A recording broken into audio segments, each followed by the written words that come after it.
La ilaha illallah.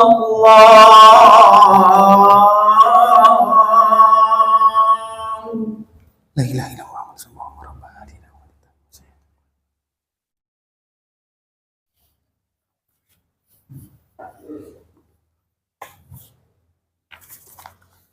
Alhamdulillah, hamdan wa syukran lillah, nahmaduhu wa nasta'inuhu wa na'udzu billahi min syururi anfusina wa min sayyiati a'malina. Asyhadu an la ilaha illallah wahdahu la syarikalah wa asyhadu anna sayyidana Muhammadan abduhu wa rasuluh.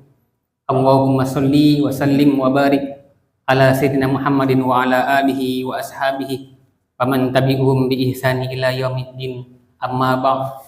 Ya ayyuhal hadiruna rahimakumullah, usikum wa iyaya bittaqwallah, ittaqullaha haqqa tuqatih wa la tamutunna illa wa antum muslimun. Qala Allah ta'ala, ya ayyuhalladzina amanu taqullaha wal tanzur nafsum ma qaddamat lighad wattaqullaha innallaha khabirum bima ta'malun. Hadirin jamaah Jumat rahimakumullah, kembali khatib berwasiat, marilah kita bersama-sama bersungguh-sungguh melaksanakan, meningkatkan takwa kita kepada Allah, melaksanakan segala perintahnya dan menjauhi sejauh-jauhnya apa yang dilarang oleh Allah Subhanahu wa taala. Alhamdulillah atas nikmat Allah, atas kasih sayang Allah, kita semua bisa diberikan kesempatan nikmat umur hadir di rumah Allah ini. Allah tidak pernah tidur. Ketika umat Nabi Musa bertanya kepada Nabi Musa, wahai Nabi Musa, apakah Tuhanmu tidak tidur? Maka Allah merintahkan Nabi Musa untuk memegang 2 buah botol di tangannya dan menjaganya sampai 3 hari berturut-turut. Namun apa yang terjadi ketika Nabi Musa memegang botol tersebut? Dia terasa ngantuk dan akhirnya botol itu jatuh dan terpecah. Kemudian Nabi Musa menyampaikan kepada umatnya, wahai umatku, saya saja tidak mampu menjaga botol ini agar tetap utuh di tangan saya. Maka Allah berfirman, hai Musa, seandainya aku Allah mengantuk, kata Allah, niscaya terjatuhlah langit dan bumi dan akan hancur berantakan, sebagaimana kedua botol yang ada pada tanganmu tersebut terjatuh. Jamaah Jumat rahimakumullah, inilah salah satu nikmat kebesaran Allah Subhanahu wa taala. Sudahkah kita selalu bersyukur? Maka beruntunglah kita yang hadir di masjid ini, yang diberikan kesehatan.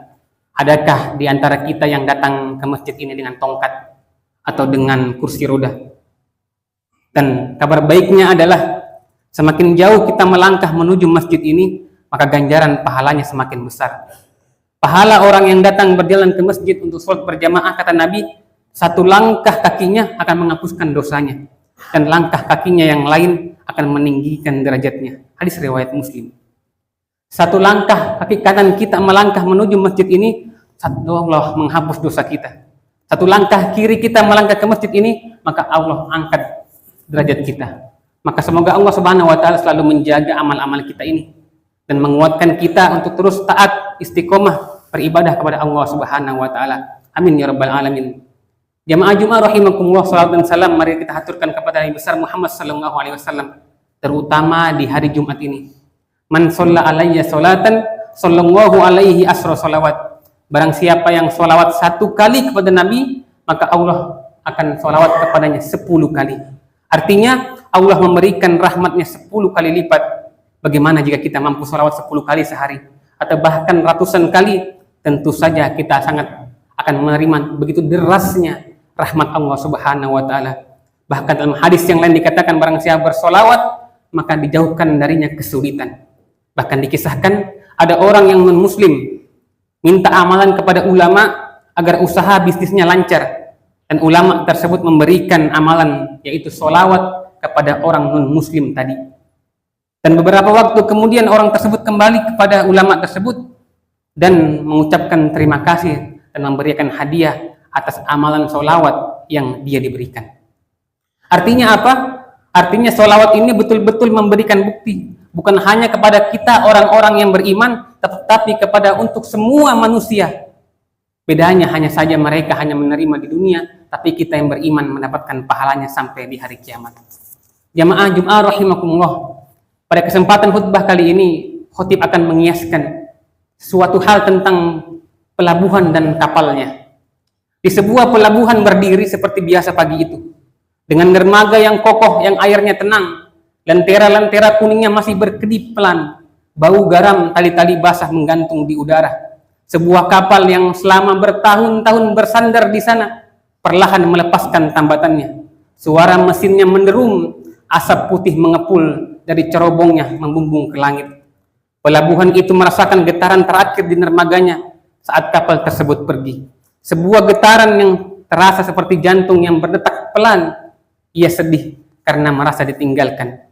Namun ia sekaligus bangga karena kapal itu pergi dengan gagah. Layarnya berkembang penuh, siap menaklukkan ombak yang lebih besar dari yang pernah ia hadapi di pelabuhan ini. Bangga karena pelabuhan tahu kepergian ini adalah sebuah bukti bahwa ia telah melaksanakan tugasnya dengan baik. Inilah gambaran tentang sedikit perasaan yang sedang dialami oleh para orang tua yang anaknya kini sudah beranjak remaja, anaknya yang sudah tumbuh dewasa. Rasa ketika hati ini menyadari bahwa anak kita yang dulu selalu menempel, bercerita tentang segala hal, memandang kita sebagai pusat dunianya, kini mulai menjauh. Ingatkah dulu saat ia berusia 5 tahun, bagaimana matanya selalu berbinar saat menceritakan hal-hal baru yang ia temui. Sekarang ketika kita bertanya kepada tentang sekolahnya hari ini, mereka hanya menjawab singkat, biasa saja Pak, biasa saja wahai ayah. Bagaimana hari ini kita hanya bisa berdiri di depan kamarnya yang tertutup rapat, padahal dulu pintu itu selalu terbuka lebar. Kita bisa masuk kapan saja untuk mendongeng dan menemaninya tidur. Kita ingin memeluknya seperti dulu, tapi takut ia merasa risih. Kita ingin menanyakan kabarnya, tapi khawatir dianggap mengganggu. Jadi kini hanya memandangi dari jauh, menyimpan semua kata sayang yang tidak lagi bisa diucapkan dengan mudah.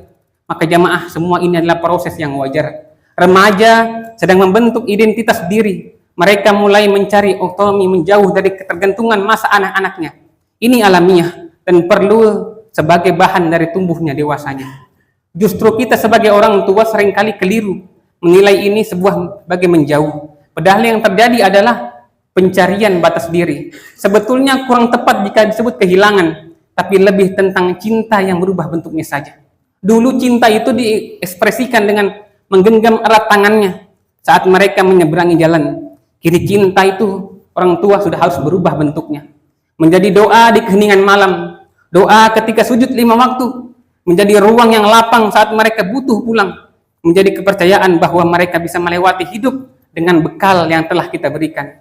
Proses melepas anak adalah ujian kesabaran dan keikhlasan. Kita mendapatkan pelajaran bahwa cinta sejati bukanlah mengekang, tetapi memberikan kebebasan dan tanggung jawab. Percayalah, proses ini bagus untuk mereka. Dengan jarak psikologis ini mereka belajar mengambil sebuah keputusan sendiri, menghadapi konsekuensi dan tumbuh sebagai pribadi yang matang. Jadi biarkanlah kapal itu berlayar, biarkan ia menjelajah samudra yang jauh, mengarungi gelombang yang tak pernah kita kenal. Pelabuhan akan tetap ada, kokoh, setia, dan siap menyambutnya pulang suatu hari nanti. Sebab tugas terbesar cinta bukanlah menahan, melainkan melepas dengan keyakinan bahwa dimanapun mereka pergi, hati kita selalu menjadi tempat mereka untuk berlabuh. Jamaah Jum'ah rahimakumullah, itulah sedikit pesan tentang dunia yang singkat ini, yang mana buah hati dan keluarga yang dititipkan ke kita ini adalah ujian yang harus kita selesaikan untuk mendapatkan predikat orang yang lulus.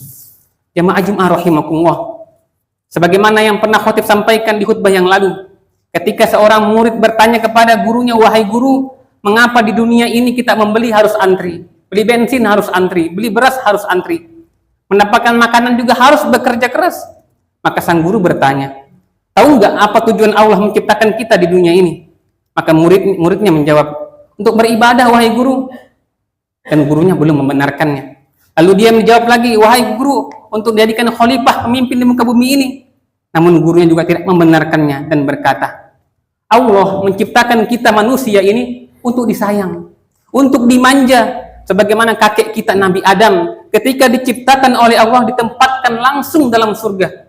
dengan segala fasilitas kenikmatan yang komplit, tapi hanya karena satu dosa, maka Nabi Adam turun ke bumi. Maka segala upaya, kerja keras, pengorbanan manusia untuk mendapatkan sesuatu yang kita inginkan, itulah adalah hasil dari sebuah dosa. Semakin kita meminimalisir dosa, memperkecil dosa, menghindari dosa, maka kemudahan itu akan terbuka lebar, bukan hanya untuk di dunia, tapi untuk kita kembali ke surga, ke kampung halaman kita. Bahkan Allah kembali menegaskan kepada kita ini sebagai kepala rumah tangga, ku anfusakum wa ahlikum naro, jagalah dirimu dan keluargamu dari api neraka. Sebagaimana yang diterapkan dalam sebuah pesawat terbang, ketika terjadi penurunan tekanan kabin yang signifikan di atas tekanan ketertinggian tertentu, selang oksigen di pesawat akan dikeluarkan secara otomatis. Hal ini bertujuan untuk memberikan oksigen darurat kepada penumpang jika terjadi keadaan darurat. Dan yang perlu kita perhatikan adalah sebelum memakaikan masker oksigen kepada anak, maka kita wajib memakainya terlebih dahulu. Artinya apa?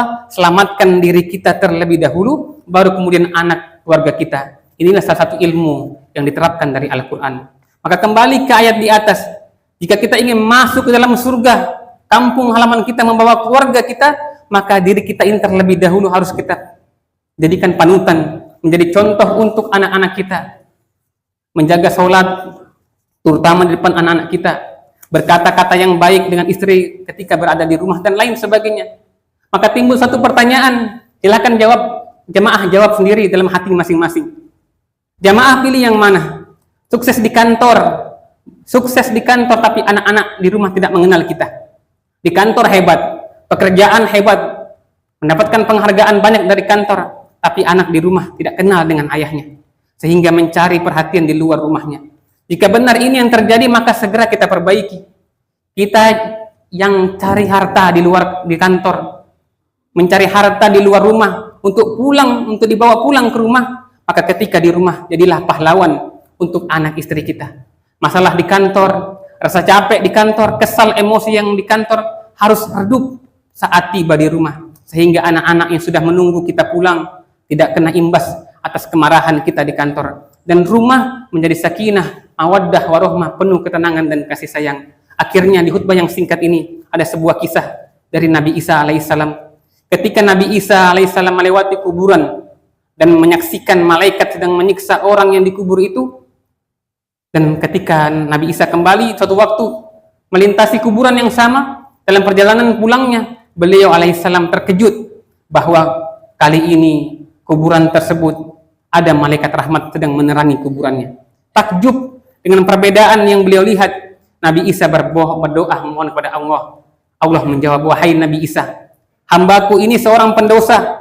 Sejak dia dikubur, dia telah menerima siksa dariku. Namun dia meninggalkan istri yang hamil saat dia wafat. Kini anak itu telah besar dan mulai belajar agama. Gurunya mengajarkan anak itu mengucapkan Bismillahirrahmanirrahim. Oleh karenanya aku tidak lagi menghukum penghuni kuburan itu, karena anaknya menyebut namaku di muka bumi ini. Maka jamaah rahimakumullah, ternyata ucapan bismillah saja dari anak bisa menghapus azab orang tua di dalam kubur. Maka oleh karena itu jangan sampai kita tidak mendidik anak kita, mengajari anak kita minimal bismillahirrahmanirrahim. Jangan sampai kita kelewatan oleh gurunya, kelewatan oleh guru ngajinya, kelewatan oleh guru sekolahnya. Kita sendirilah yang harus mengajarkannya minimal bismillahirrahmanirrahim ketika mau makan dan sebagainya. Dan itu akan menjadi amal jariah kita yang begitu besar ketika kita telah wafat meninggalkan dunia ini. Sehingga Nabi Muhammad SAW bersabda, siapa saja yang mengangkat kertas yang jatuh ke bawah dan di dalamnya ada tulisan Bismillahirrahmanirrahim, maka dia akan tercatat di sisi Allah termasuk golongan orang-orang yang siddiq. Azab orang tuanya akan diringankan, bahkan meski orang tuanya adalah penyembah berhala. Semoga Allah Subhanahu wa taala memberikan kita hidayah untuk menjadi pemimpin rumah tangga yang baik, sakinah mawaddah warahmah, sehingga bisa membawa keluarga kita masuk pulang ke kampung halaman kita kelak di surga nanti. Amin amin ya rabbal alamin. Barakallahu li wa lakum fil Qur'anil azim wa nafa'ani wa iyyakum min ayati wasikril hakim. Aqulu qawli hadza wastaghfir li wa lakum wa lisairil muslimina wal muslimat wastaghfiruhu innahu wal ghafurur rahim. Alhamdulillah. وعلى آل سيدنا محمد وأنتم